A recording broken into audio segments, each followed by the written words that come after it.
आसंता 14 तारीख दिन भोट चोरी संपर्क में गोटे विराट जन आंदोलन होगा जाऊँगी। बहुत बड़ा रैली रामलीला मैदान रे हेबो।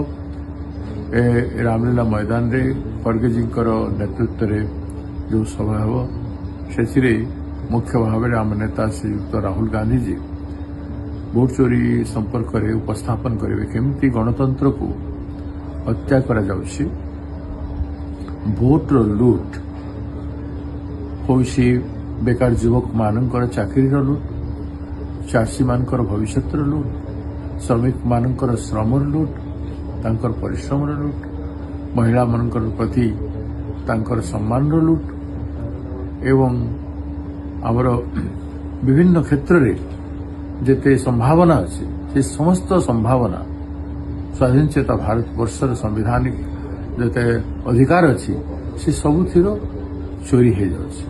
तेणु भोट चोरी न रोकिले समस्त सम्मान स्वाभिमान इंस्टीट्यूशनल रेस्पेक्ट ये सबू रोकब ना। तेणु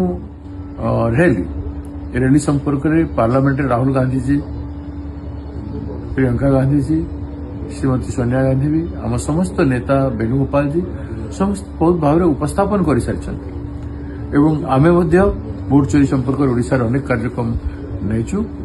यही रैली पर आहरी आगु व्यापक कार्यक्रम हम देशर स्वतंत्रता को, स्वाधीनता को, संवैधानिक अधिकार को बंचेवाटा कांग्रेस पार्टी दृष्टिकोण में सबुठ बेसी महत्वपूर्ण। तो सेटा हेबाकु जाउछि। एही रैली रे व्यापक संख्यार ओडिशा भाई भौणी माने कांग्रेस नेतृमंडली समस्ते अंशग्रहण करने को चाहते। तेणु ए रैली रे सक्रिय समस्त अंशग्रहण करने निवेदन।